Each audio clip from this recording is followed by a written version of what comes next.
Hello, welcome to week 8. And in this week, our focus is on contemporary selection methods. So far, we have been focusing on interviews mainly, and today we'll be focusing on tests, assessment centers, and social media-based recruitment. Okay? Oops, it's stuck.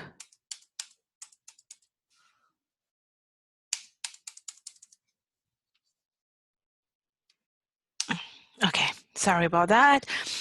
Some technical issue. Okay, the learning objectives. On successful completion of this material, you should be able to understand the role of tests in the selection process and also understand different types of tests available. And we'll be going through the assessment center process, and then we'll be talking about the validity and reliability of different selection tools, and why it's important for us to focus on these tools and so on. And finally, we'll be looking at what decisions influence our choice of selection tools. Okay? Now let's first focus on tests. The first part of this lecture slides actually draw some of the material from your chapter 9 as well, but a lot of the material has been drawn from some of the other material, and I have actually made these other material available for you as reading material under week 8. Okay, now let's come back to this.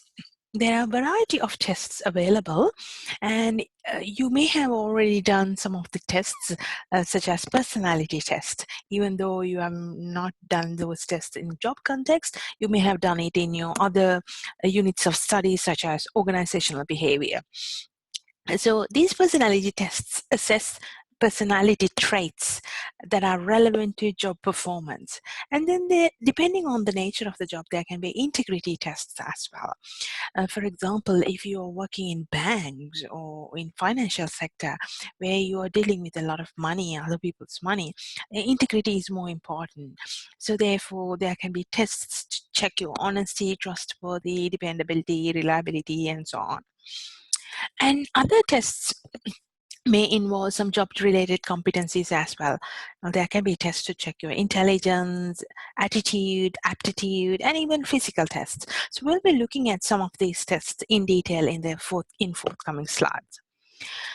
Now, tests often incorporate either a single test or multiple tests in multiple types of tests in one full test. So therefore, multiple aspects can be checked in one test. And tests can also be used either as a screening tool where you allow candidates to go through the test before the formal interviewing process, or you ask them to do the test simultaneously so that the test score and interview performance both can be evaluated, and accordingly you can arrive at a selection decision.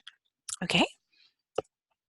Now, these are some of the example questions I've taken from a document developed in the US, and I provided the source at the end of the slide, and the same document is made available for you in the weekly reading materials section.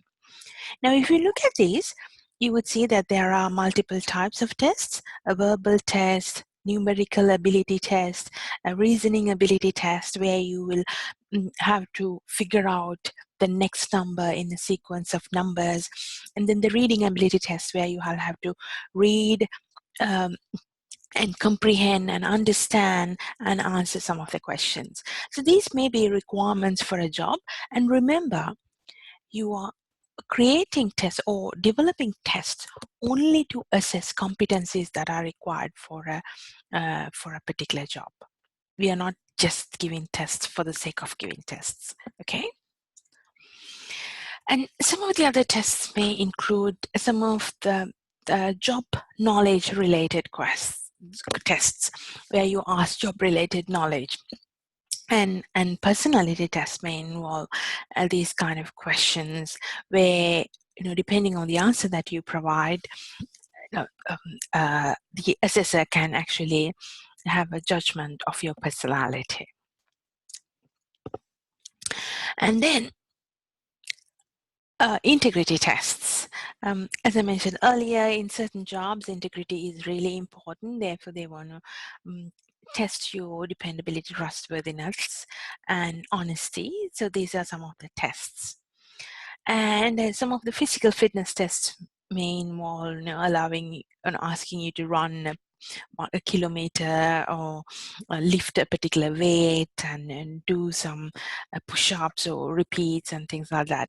So if you look at some of the let's say a military job, if you are getting trained as a cadet in the military, then you would not only require some of the knowledge, some of the memory or cognition, and also some of the physical aspects as well. So therefore, such tests may involve a knowledge or paper-based component or written component, as well as a physical component. Okay, so as I mentioned earlier, it all depends on the nature of the job. In certain situations, you will be asked to provide a work sample. Now, these are some of the work sample tests. For example, if you're a mechanic, you may be asked to give a problematic part of a car and ask you to repair that. Or if you are, let's say, if you're in a clerical position, how speedy you are when it comes to typing or proofreading. And if it's a taxi driver, whether you have a driver's license and how well you drive and whether you know the road rules and things like that. Okay. Now, what's the role of selection test? Tests can actually provide some crucial information that you cannot assess through interviews. So therefore, tests can actually be a very good supplementary tool that you can use along with interviews. However, you have to remember that you design tests in such a way that you focus on the job related competencies, and only that those things, knowledge and competencies that are required for the job are tested in the tests. Okay, and as I mentioned earlier, tests can be used as to supplement an interview or simultaneously, so supplement an interview simultaneously, or else it can be, the test can be the first screening before the candidates are being called for an interview. Okay. The next key aspect is the reliability and validity of tests. Now, you may have come across with reliability and validity as concepts in your previous units. Now let's look at what is reliability and validity in the context of recruitment tests. Here, the reliability refers the ability of any test to give the similar kind of results when the test is being repeated a few times. Okay, so when the test is repeated a few times, the test should give similar kind of results. Then we call it a reliable test. Okay, now validity has multiple aspects to it. The content validity refers to whether the material is actually testing the things that are relevant to the job, and predictive validity refers to whether your performance in the job can actually predict the future performance. Sorry, your performance at the test can predict the future performance of the job that you're getting involved in. And then construct validity refers to whether the test measures what it is supposed to measure. And then concurrent validity refers to, does the test reflect the current performance of the employee? And then the face validity refers to whether the test is appropriate and accurate in the eyes of the candidate. Does it look valid? Okay, so these are some of the validity related aspects that you have to look into before you actually use the test as a selection tool. So tests can have some issues. One is that the assumption that the test result will accurately predict the future job performance. As you may know, there can be many other factors influencing one's performance in a job. So therefore, if we solely rely on test score as a predictor of future performance, that may not be accurate. Okay. And then the other thing is that personality and psychology related tests, there is contrast or contradiction or argument among psychologists as to what's the right traits to or measure and the validity and reliability of some of the tests actually. So therefore, it may you may have concerns related to using some of the tests. And if the tests have been developed elsewhere in other countries, you have to appropriately customize it to match the requirements. Now, I have copied some of the questions from US-based document. I deliberately copied the section which has related to the physical test, which talks about run a mile and lift 20-pound weight or something like that. Just to make you understand that we don't use pounds and miles here in Australia, we use the metric system. So therefore, if you're using a test that has been developed in a different context, you will have to appropriately customize it to match your context. Okay? And it would be unwise for someone to reject a person based solely on the test score if the person has scored really well in other selection methods. For example, if there was an interview and an assessment center or reference checks and in all other areas of the selection process, if the person has performed really well and the only issue was the test, you have to be very careful in rejecting that candidate. Okay. Now, I would like to draw your attention to assessment centers. Now, this is becoming increasingly popular, particularly for higher level jobs. Okay, you don't see assessment centers being used for entry-level jobs, but it can be used for managerial jobs. Now, in an assessment center, what happens is that the candidates, as well as a group of assessors, come together to do multiple activities within the organization for a period of, let's say, one full day. Okay, so as the candidates come into the organization, they get to know about the organization, its environment, and get to know, get to talk to some of the people working there, and so on. And at the same time, they get to do some of the activities such as case analysis, presentations, problems and solution development to problems and things like that. So as the candidates get involved in these activities, the assessors can really assess the candidates working in team ability and other competencies, presentation, communication, and cooperation, and these kind of things can be assessed by the assessors. Okay, so I have provided you a couple of videos on assessment centers. One on PricewaterhouseCoopers and the other actually on Google, where they may not use the word assessment centers, but they use multiple types of tools in their selection process as well. Now, assessment centers can take a lot of time and effort, as you may know, that the whole process can take even one full day, but to plan that, it takes even more time and effort. And also you need qualified people or trained people to work as assessors. At the end of the day, the scores of each candidate assessed by all assessors will be looked into and then decide on the best candidates.